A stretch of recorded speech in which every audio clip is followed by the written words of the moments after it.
Hello, guys, and welcome back to another episode. So today we have George joining us. He's also a Travel PTA with almost 10 years of experience.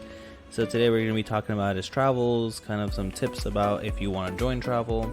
We're also going to be breaking up this episode into two different parts. So today we'll release the first part on Friday. Tune in for the second part, but let's go ahead and dive right in. You're listening to the PT Assistants podcast with your hosts, Ken and Laura. Thanks for joining for another exciting episode. All right, well, we're back again. Thank you guys so much for joining us for another episode. We're very excited to dive a little deeper with George here on traveling. You have had so many years in the field, but let's go ahead and get to know you just a little bit. So tell us about yourself, how you kind of got into to be a PTA, and then also. Ooh, that was a deep breath. Yeah, that's a that's a big question here. So, and then I don't know if you're ready for that. Some fun things you like to do on the side too, but go for it. All right. All right. My name is George Chilcott. Been a traveling PTA for about over 9 years. Was fresh new grad. Didn't have a full-time job. Just went right into traveling to pay off student loans. Before this, I used to be a high school teacher. I taught high school for 2 years in Erie, Pennsylvania. That's where I'm from. I got laid off. I'm curious, what subject? What teacher do I look like? What kind? I feel like a math. Nope. I was gonna go with science. Nope. So were you English? Nope. You were. Everyone gets it wrong in the first. Okay, hold on. You said high school? I taught high school. I taught at my old high school. All right. What So I taught 11th and 12th grade back in 2000. I feel like it's gonna be like Spanish. No. Okay. You went Spain. No, we're doing terrible. No, Espanol Paquito. That's better than me. I taught social studies. Social studies. Did I even take social studies? So U.S. Well, that was my degree, was social studies, secondary educations. But okay. I taught U.S. history, world history, and world geography. So you said you kind of got laid off. I got laid off because of budget cuts, because my hometown had a $26 million budget deficit they had to make up. So they laid off, I think it was 250 teachers. So I needed at least 3 years to be safe, like to have like tenure, like have a safe job. But I only had 2, and that's it. I'm done. So I went back to school again for PTA. But my hometown, there's a college. It's not there anymore. They kind of merged to another college, but they have a bunch of 2-year degrees. So they had CODA, they had PTA, they had LPN. They had criminal justice, culinary arts. So I went there for 2 years and graduated in 2013, and had like $73,000 in student loans, and figured out paid off quick. Yeah, because my hometown has so many PTAs. Like the college is pumping out so many, but a lot of them had kids or married. They weren't going to leave the area, so it was kind of oversaturated. So I was like, I'll just jump into traveling. That's what how did you pick PTA? Like, because it was it was in a newspaper in my hometown, and it was one of the highest paying fields that the college had. Because I wanted to do a 2-year degree, like a quick degree. Yeah. So that was highest, and then the next one was like an LPN, was like the next highest. So like, did you ever have physical therapy like growing up? Did you know anything about physical therapy before you decided to do it? No. Just went like, let's just go for it. Yeah, and now almost 10 years later, you're still doing it. I didn't really. I knew of it, but I didn't know like how much they did, like their scope of practice. I had no idea. The full depth of it and everything like that too. Yeah, because it's so rare that you meet someone who goes into this field who has not had it been touched in some way or been part of it prior to going into it. So that is rare. So I'm a little curious. I know this is a little off of the traveling, but what was your first thought when you actually got into like? I enjoyed it. Yeah, I liked it. Like that's why I kept staying in it. But yeah, the people that were in my class, I thought I was going to be. I was 26 when I went to the program, so I thought I was going to be like the oldest person in the program. But I was like the average age, because we had 2 people that are in their 40s, and we had most of them were in their 20s, maybe a couple 30s. But I've always I liked it right from the beginning. Just kept it. I definitely find it's a great field that if you are looking to kind of switch complete career paths, it is a great field to kind of switch career paths into. Like, yeah, you have to go to school and everything for it, but like if you're looking to get into the medical field, especially PTA is a great kinesiology, I thought that this came natural to me. Like most of the students had a hard time with it. It clicked. And then, enjoyable. Yeah. You're like, give me more. Second year was a breeze with general rehab and neuro rehab and all the clinicals. So it was a walk in the park. Not a walk in the park, but came really natural. But I learned a lot more out traveling. That's why I really want to do traveling too, is not be stuck with one or two PTs. But here for 13 weeks, I'm going to see a bunch of PTs or even OTs, and then learn a lot. Suck the brains. Oh yeah. So did you like learning diathermy when I was in Washington State? Like it's really big out there. Yeah. Oh. Diathermy. I don't think anybody's. I don't know of anybody. I think in one of my clinics they had it. Yeah, I usually do it on joints if they're not like a knee or hip replacement, or their hands. I'll do diathermy. I think we had it in one of my clinics, and then they never used it. Yeah, like the facility I'm at now, we have 3 of them. Like, and we have like 2 e-stim machines. Yep. So I try to use them as much as I can. Is a big thing in outpatient. I know it's not your particular favorite, but we'll kind of get into that a little bit. Well, I did have a question, like as far as like your program, because for ours we didn't really touch on traveling like PTAs too much. Like, how did you hear about it? We had what made you want to go into it? So we had like a past student come in that graduated like 3 or 4 years earlier, and he came in and talked about it for like, I think it was a whole lesson. It was like an hour. Came in and talked about it. But he really didn't say like how to get into it. He just talked about, he was actually pretty broad really with it, like how he got into it. But the way I do my, like when I do like my like seminar on it, it's a lot more in depth how I got into it. Kind of give the layout of how to do it. And so like how did you figure out how to do it though? Because like it's one of those things where it's kind of like, I put my name on a resume, my resume on a database. I can't remember what name of it was, but like a month later, a company reached out to me. A lady called me saying, "Oh, I saw your resume for traveling." I said, "I don't know how to get started." And she was like, "Well, you need more than one license." I said, "Well, I'll get a license wherever there's a job." And she's like, "Get Texas, Washington, and Oregon." So I started with those 3, and then I had New York to begin with. So I started with 4. And I was good for like a year and a half. Then I started getting more licenses, and then eventually I had 11 at one point. Oh wow! State license, not anymore, but I let a lot of them lapse. But because I'm not going to travel as much anymore. Well, and do you have the one? Do you kind of travel where, like, I know a lot of states now are starting to try to connect where the license you only kind of have to have compact. One if you're licensed. Yeah, the compact. Yes, the so compact. Your home state has to be a part of it. So my home state's Pennsylvania. They're not a part of it. Got it. See, as of right now, they're not. In Nevada. Yeah. But they're trying to. They have legislation introduced, but it's nothing further than that. So I can't do the compact. It just makes it easier for doing your license verifications, because the more states you have, every state has to verify it. So like when I was getting like my California one, it took like almost 2 months to get. Well, and I know you gotta go get your jurisprudence exam. Exam, and you gotta take it at a facility. And only in California, you have to take it. Yep, on their that was one of the hardest tests I've ever taken. That's what I heard. That's what California so says. I'm like, numbers, really. Yeah, it was like specific like fines for stuff like like a misdemeanor. Can't do this. Can you do this? It was like specific like money wise, like jail time and $2,500 for this, and like or like next one was like another amount of money for like a misdemeanor for like malpractice or something. But it was hard. It was like, did they actually ask you for like the actual code? Like, no, like I think it was 50 questions, and you're allowed to miss 10. Geez. You're allowed to miss 10. So you had to get 80%. So I think you're allowed to miss. That was a take-home test in Nevada. That's ours is 10 questions, take home. Yeah, like Oregon was in the mail. They gave it to me in the mail, and I looked it up. But Texas is online, and Georgia was online. Some don't even have it. I know, like the smaller states, the more rural kind of states, don't even have one at all. They're just like, "Oh, you got the federal? Okay, here you go." I think Texas and not Texas, but California and Florida were the ones you had to take at the exam. Yeah. I think that's the only ones I can think of that you get to take it at They're a little Prometrics. more intense.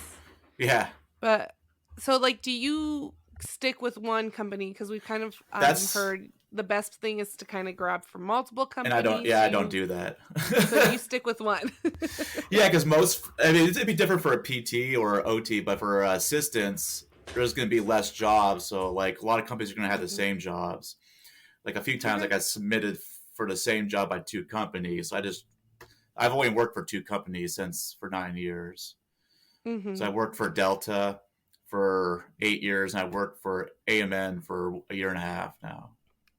So do you feel like there's benefits for being like long term with certain companies? Yeah, I've only had Kind 3 of more recruiters consistent? out of 2 companies. I've only had 3 recruiters. And they It's kind of know like who you are, what ones you're kind of Mhm. already looking for. You kind of build those in a way a relationship with the recruiters. Yeah, my first company, my first recruiter, she was with me for the first 3. Then my second one, I had for like 25 assignments.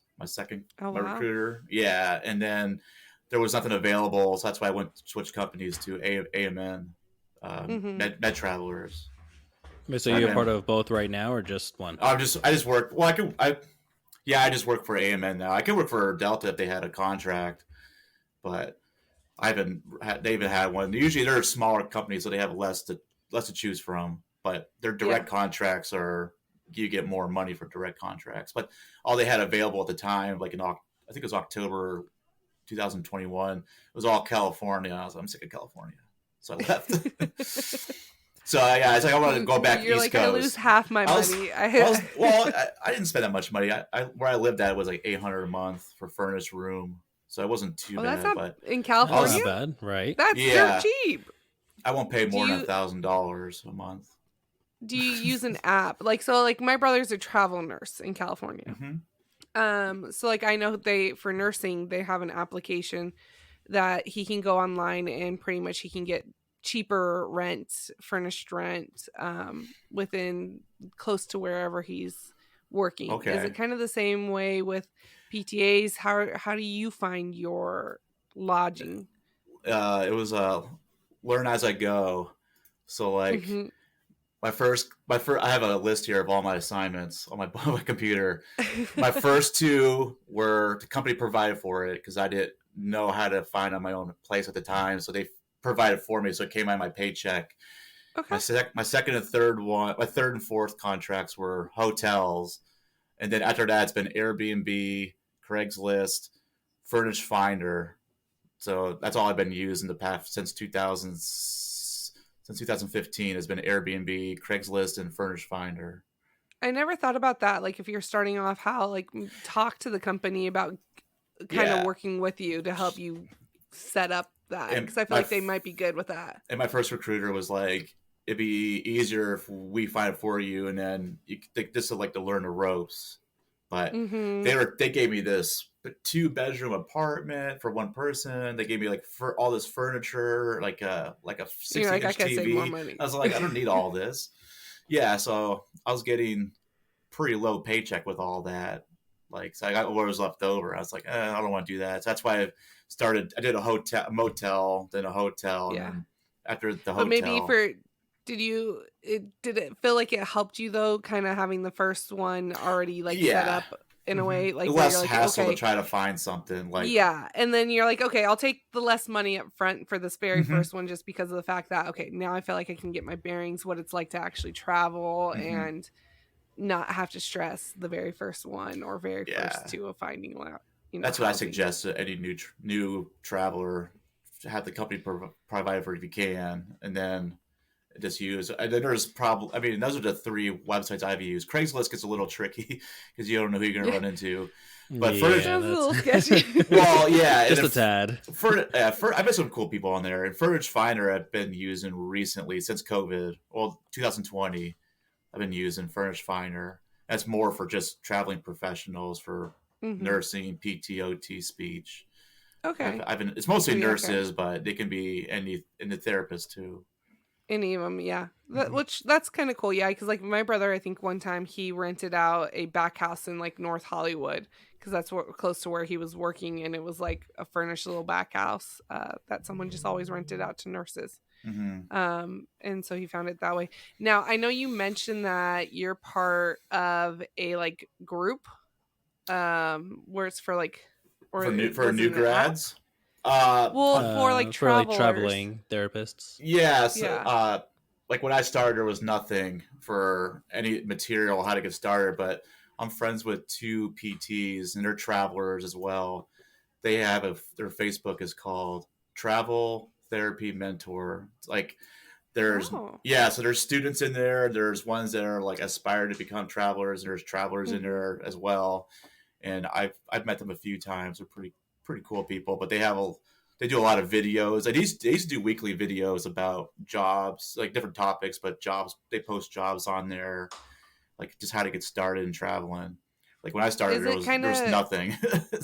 Do you feel like you could reach out and almost find housing that way too? Like oh hey guys, I'm going to this area. Another group I'm a part of is Travel Therapy Therapists, and I think last time I checked there was like 15,000 people in that group. Holy jeez. Yeah, but I don't know if they're all travelers or like still active. Yeah, active or they're students. Or want to get into traveling, but they always people post, oh, I'm going to this area. I don't know if there's any leads on housing or even questions about like that's where I studied for the law exam for California. Someone already had a bunch of material on there.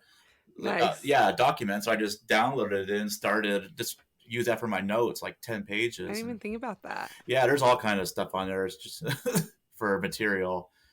So even like like you said, like when you first started, like none of this was out there. No, like you kind of like saw it grow in a way. Yeah, that group didn't start till I think 2015. So I was like 2 years into traveling already. I mean, there was travelers already, but nothing for like materials, like how to get the started. Resources and all that. Like, how did you find yourself? Like, you just graduated, went straight into like traveling. Did you prefer that? Yep. Because like you didn't really have like the experience, so now you're trying so many different clinics, so many different PTs. Did you enjoy that more than thinking about staying in your hometown? Oh yeah, I didn't want to stay in my hometown. You were just like, I just want to get out of here. My first contract. Well, yeah, I'm from Pennsylvania. My first contract was in Washington State. I never left the time zone before. At the time, I never left the time zone, so I went across 3. You said, "Here, let me take this small giant leap." Yeah, I'm gonna drive my Jetta across the country and. Hey, I had a Jetta too. Live in Washington. I was in Washington State for 9 months. I lived there. Didn't know anybody out there. I knew one kid from high school in Portland, Oregon, but he was like 3 hours away. He was the only person I knew out there. That's it. Oh, wow. That's crazy. Now, when you take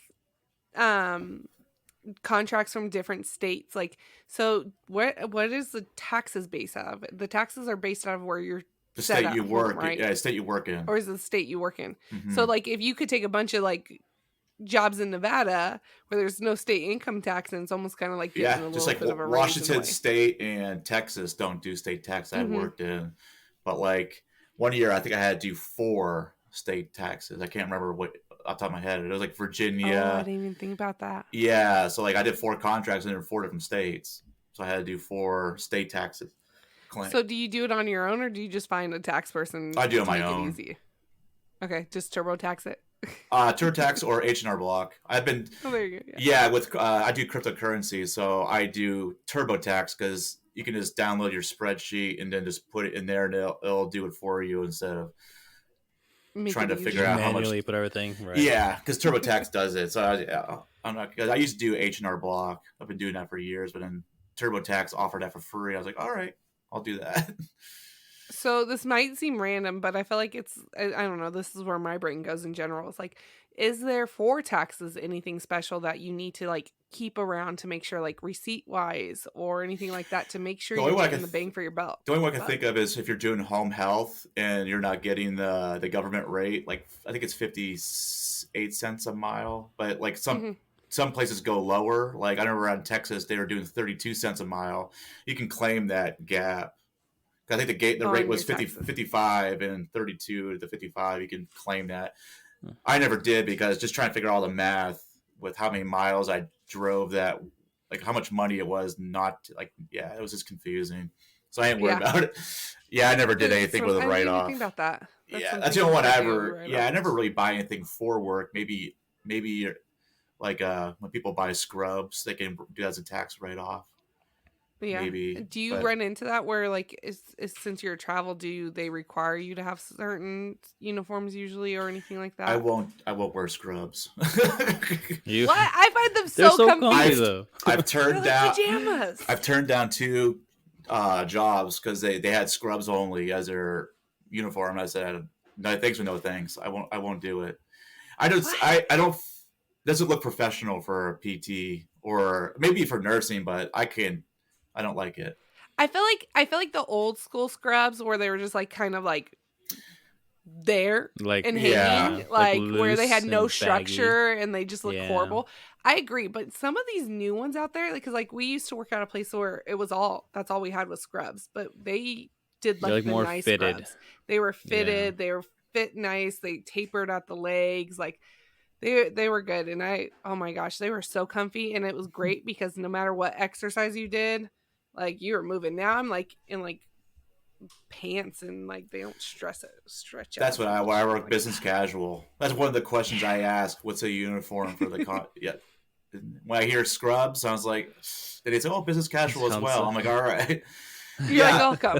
When I worked in Texas one time, we compromised because I was like, they was like, you have to wear scrubs. I was like, can I wear scrubs pants but wear a polo top but wear the correct like colors? So we agreed on that because we had to wear maroon, gray, and black. So I had those polos, but then I bought I think black and gray scrub pants. I would like rotate them, so we compromised.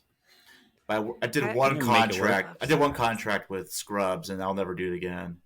It was the color was the color was taupe. Taupe.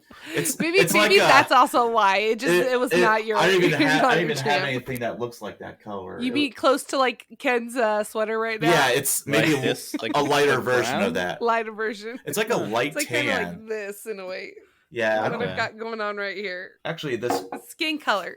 Yeah, this my beard coaster, that color is like taupe. I'm all down for it. I'm all like, give me the scrubs. But again, I get it. Like I like the fitted scrubs. I just don't feel comfortable, but that's just me.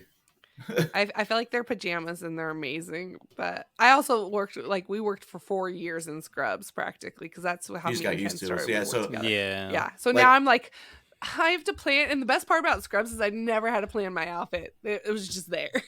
We'll say that. Back when I was in high school and college, I had a dietary job. I worked at a nursing home or a SNF, and we had scrubs there. So we wore scrub pants, but we had polo tops. So like that was enough scrubs for me. I worked there for I'm over it. I worked there for 13 years, and that was enough of that. So with that, because you mentioned you kind of have negotiated sometimes on even the uniform, what other things do you suggest? Like, hey, this might not be a reason to straight turn down a job because they might negotiate. Because I would never have thought, hey, a uniform's something you could get negotiated. I think another place was if you go between multiple facilities, like if it's a smaller rehab facilities, like I remember one in New York, I turned down because they wanted me to go between 3 facilities, and they're all like 15, 20 miles apart from each other. And I was like, that's a lot of driving. I mean, you get reimbursed for that, like the mileage, but that's a lot to take in. You know, sometimes negotiate like a higher rate if they're going to do that. Yeah, you can always negotiate a higher rate, especially if you do a extension. You can always ask for a higher rate. Like my one I'm on now, I asked for. Well, I even asked for it. They gave me more money for housing stipend and for meals and foods. They give you more stipend. So do you try to negotiate with like your recruiter or the employer? Yeah, right. Your recruiter is like your spokesperson. They're the ones that talk to the facility. They usually. So like the facility has a rep, and then your recruiter is your rep for you, and then they're the ones that are conversing. Like, so you don't actually have to get your hands like. I don't. I just. With them. Yeah, like the place I'm at now, I actually never interviewed. They just submitted me, and they accepted it. That's the first time that ever happened. They just accepted me without even meeting me. Yeah, I was like, that sounds fishy, and like that's very common. A little bit. I was like, I did this for like 8 years. I never heard of that. I feel like right now there is such a, at least in the area we are, like there's such a demand right now for actually PTAs in the field. because we've just lost a lot. And we actually have 3 schools out here for PTAs too. But just because of COVID and everything going on, the field is just not flooded by any means anymore. And so right now they're just grasping at who they can get. Like Mm-hmm. I when I was coming back into the field, it was just everybody was like, reaching out all at once. And I was like, well, I'm Was that like right interviewing when at COVID multiple was places. starting? No, this was earlier this year. Oh, because like when COVID Well, started, it was end of last year, I guess you could say. like when COVID Yeah. started. I didn't work for Oh, it three. was I over didn't work for flooded. 3 Yeah. months. Yeah, I got because Yeah, when COVID. I had COVID right when it started back in March 2020. Like Washington was the hotspot back then, so I was like 2 hours from where the first case was, first Oh, wow. fatality, and then I got it. That's before there was like no shutdown. There was no mask. I mean, none of that was going on yet. That was like 3 weeks later, maybe. So I had 1 week left of my contract. And they canceled it, but I got paid for that week, and then I just went back home and filed for unemployment because my recruiter said, "Well, someone from HR from Delta said, oh, apply for unemployment." So I did, and I got it, and I was getting the $600 stimulus on top of that. Yeah. And then I recovered from COVID. I just couldn't smell for like 2 weeks, but I tested negative, and I started donating plasma, and because they wanted my antibodies because I had it recovered from it, and I was getting $100 each donation with that. So with that and unemployment, I was making, I think it was like $20 less. That like, I wasn't working too. I was working. Yeah. So it was like $20 less when I wasn't working. I'm like, oh, this is. But I got really bored with it. So by come July that year, I was ready to go back to work, and my recruiter said, "Oh, I got a place in New Mexico." I said, "All right, let's go." Yeah, I got very fortunate that I worked during COVID, all of it. So like it was really weird because everybody kept talking about quarantine and shutting down, and here I am. I'm still driving to work every single day. Like it got quiet. But my husband also worked from home, and he just travels occasionally. But like our life didn't change. His work didn't really change. My work really didn't change. And I was like, even to this day, I don't quite like. I don't know what it's like to go under that whole like quarantine and stay home. Well, I've tested positive 3 times, and one was no symptoms at all my second time, but I still had quarantine for a week. So there was like 3 times I had a quarantine for a week. I got paid for it. So I had the original one, then I had the Delta, then I had the Omicron last year. Now, with COVID and traveling, do you run across, because you do a lot of skilled nursing facilities, do you come across a lot of areas that they mandate you to have the COVID vaccine or anything like that? Or is it kind of like not so much anymore? Yeah, my place I'm at now, they didn't ask for like my vaccination card, but I can't remember off the top of my head what was like. So it's a hit or miss. Yeah, I don't think it's up to the traveling company. I think it's up to the facility. Yeah. That you had to have it or not. Yeah, like I'm employed by we partner with a hospital. Okay. So out here, like we partner with Dignity Health, which is one of the bigger hospitals out here. So like they technically require it for a job because the hospital requires it. So it's kind of like a unique situation. But I know sometimes with traveling, if maybe they were a little more lenient because they're just trying to get some people in, or if they were still kind of strict. I've had 2 vaccines. I got the Johnson & Johnson and then the booster for that, but they never really asked for it. Like I don't think I've uploaded it to my traveling company's server for like credentials. They never asked for it. Yeah. Did they ask for other vaccines? Yeah, like I know we had to take them just to get tested. I can go on a list. I mean, I got to do a TB titer this weekend because I don't know why, but I can't get the TB. I can't do the 2-step because I had a reaction to it like 20 years ago. Did you test positive? Like my arm got huge. So it's like a false. We call it a false positive. Yeah, where you had to go get the lung scan because of the fact that they were like, this. And so they don't want to do they don't want to do X-ray anymore. So I got to do the titer. So like rubella titer, then tetanus shot. What else for vaccines? COVID, hepatitis B, MMR, Varicella. And this is just the place you're at right now? No, these are all the ones I have. These are all the ones I have on my computer that they always ask for. Okay. Yeah, I have a whole bunch of them. Do you just keep like a spread, like a folder on your computer that's just like all my travel shit? I'm very organized. So yeah, it's like I have a sheet. I have a list here of all my traveling assignments, when I started, when I finished, and how much I paid for housing. He highlights them. Red, never going again. Green, love that place. Well, I highlighted yellow is sniff. So I've done 17 sniff. I've done 2 outpatient / hospital, and I've done 11 home health assignments as of right now. What was your biggest gap? Biggest gap, COVID. COVID, the 3 months. Yeah, I think that was 3 months, and then right before COVID, it was 2 months I didn't work, because that's when the rugs went to PDPM, the billings, how they bill. No. Okay. Like SNF, they were doing a rug level, like you have to, like how many minutes you had to get. Yeah. Mm-hmm. They got rid of all that at the end of the year in 2019. They got rid of it, and they went to PDPM. So, man, I really had to dig deep for that one. Yeah, it's confusing how to explain. Like yeah, one time. Yeah, I think it was. I think it switched over January 1st, 2020. So like there wasn't a lot of jobs at the time, so I didn't work for 2 months. Like I got done work in November. I didn't go start that one in Washington State till like end of January. So there was like a 2-month gap there. But COVID was the biggest gap. Was three months, almost 4. It was like 3.5 months. That was. And then like, what's the longest you've been at one assignment for? Oh boy! Like if you renewed a contract.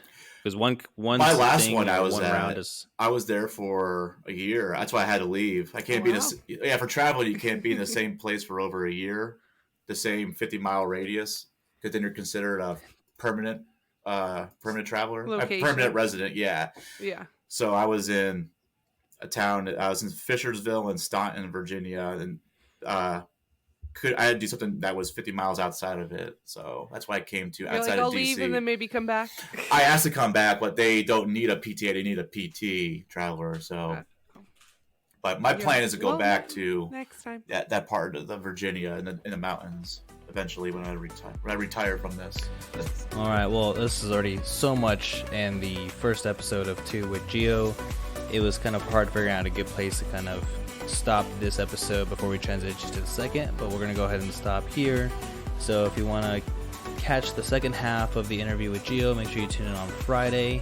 Thank you so much for listening. Be sure to share, follow us on Instagram, join the Discord. Gio's on the Discord, so if you have any questions for him, be sure to join that. We'll leave links for everything down in the description. And until then, we'll catch you in the next episode. Take care.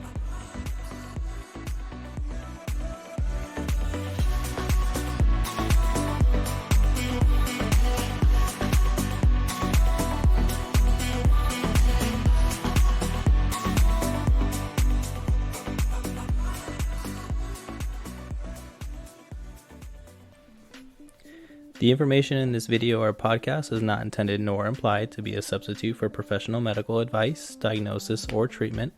All content, including text, graphics, images, and information contained in this video or podcast is for general information purposes only and does not replace your professors or a consultation from your own doctor or healthcare professional.